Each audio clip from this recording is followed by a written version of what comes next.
Hey, what's up everybody? Rob here from Ram Studio Comics. Welcome back. So in today's video, I am drawing this Daredevil artwork, and this is just some fan art fun.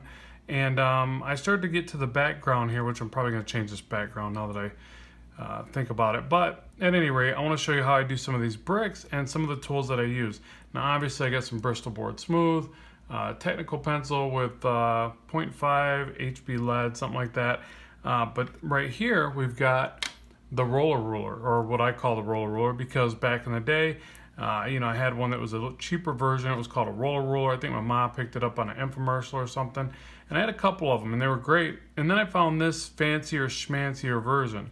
Now I don't know if this is going to be good for everybody because they are kind of expensive. I think they run 25-30 bucks, but they're made really well. It's got the nice sleek exterior edge, all these great measurement tools and devices and units, I should say units, not devices, and which I never use, quite honestly. I don't use that part of it, but they're there if you need them. So if you're a more draftsman type individual, then all this probably comes in handy, things like the angles there and all that. But the thing that I use it for, and I love it, absolutely love it, is this right here. I can find a line on this bad boy, whether it be the marks that are on the blue line page. I can start here from the halfway mark, and I can hold my hand in the middle, and I can go up, and I can hit all these lines, and they're going to remain parallel to the starting point.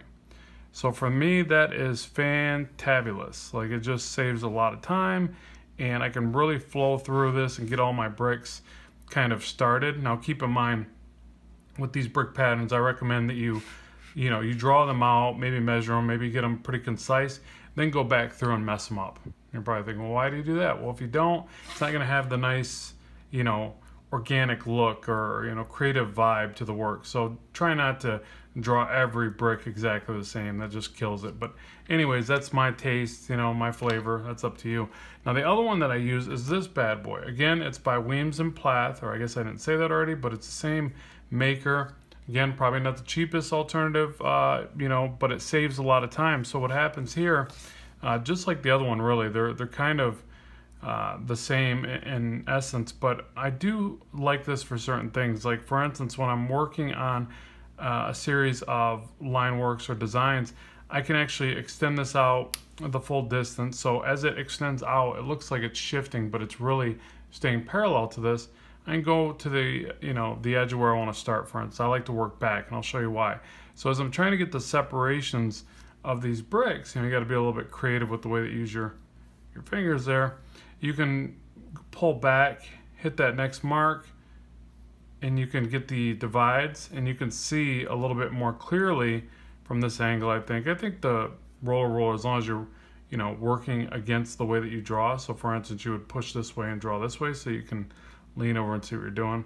But this one really has some some speed saving aspects to it. So I really like using this. So you can see these are a bit off, but that's all right. I'll get so many lines in place, and then I'll start to freehand. So again, I really don't want these bricks to be too awfully straight. I feel like it just takes away a certain amount of creativeness to it. You'll often hear me talk about my custom brushes on, the different softwares, and people will say, well, that just sucks the life right out of the artwork. And they're right, it does, but I never tell people just use the brushes and not to draw over top of them. You have to mix and mingle the things together. You got to, pull the strengths from each, basically. So whenever you create a pattern, whether it be with rulers, a compass, whatever you're using, you're going to get those patterns in place, but then you're going to go back through, and I'll just kind of demonstrate that. Let me make sure I'm on camera here. And, you're going to go back through and you're going to draw over it. In fact, a lot of times I'll soft erase this. Where's my needed eraser? So I'll go through, just demonstrate this a little bit further, and I will soft erase this back to where it's almost not visible any longer. Remember that you always start with a rough sketch too, at least I do. I rough sketch it in to get the concept in place. And remember not to draw with the eraser. It just doesn't work as well. So go in there and start to, chip up the edges. Let me get this out of the way so I can turn my page here,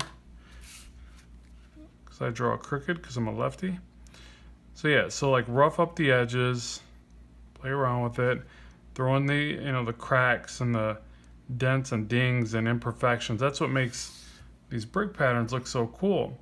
But it does help you to first, align all the bricks, get your measurements in there, so that it's easier to do this part. But yeah, I think that naturally, as you do more and more of this, you start wanting to freehand them anyways. You just kind of, think of like rulers and even custom brushes and any of that stuff. It's like training wheels, right? Well, you don't leave the training wheels on forever. Maybe you do. I don't know you personally, but you're supposed to take those suckers off. Come on, for God's sakes, you're 20. Take them off. And then you start to ride. You start to create more instinctively. And you don't need all that assistance anymore. So that's just the way I look at it. But again, play around with this. Throw shadows under the brick. Little bits of shading and texture in the mortar joints, I think is what they're called. I'm not a bricklayer. I don't know what they're called, but something like that. But you see, now I can get in here and just draw it.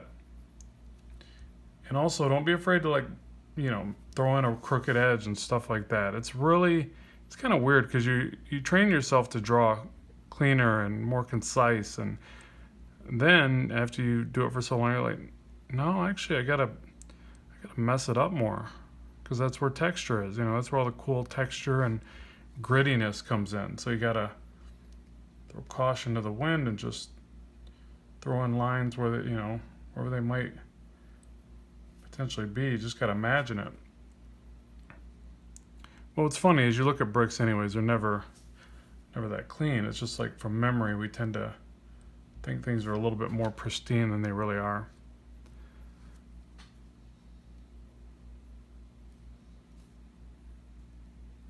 So you can add little dabs of, stippling here and there. Get in and do some tapered lines here and there. Again, really bring out those cracks and crevices, dents and dings. And just like that. So again, this was more about the rulers, but I figured I would show you a little bit of how I texture this. And I really just kind of scribble through it and over it. And I think too, once you get enough of these in place, you really don't have to illustrate every brick. I think that kills it a bit too. But what you can do is get a few of these main guidelines. So you see I got this line going right through there. Well, then it becomes pretty easy, even though this one's in the wrong spot. I don't know what I was doing there. It becomes pretty easy to go from this and map it over, and say, well, here's this one here, here's that line, and go up to here. And again, they don't have to be straight. I'm sure if you really pay attention to some brickwork around you, you'll see that these don't line up perfectly every single time. So every now and then throw in a little bit of a crooked brick, and again, just kind of randomize, texturize, and stylize the work.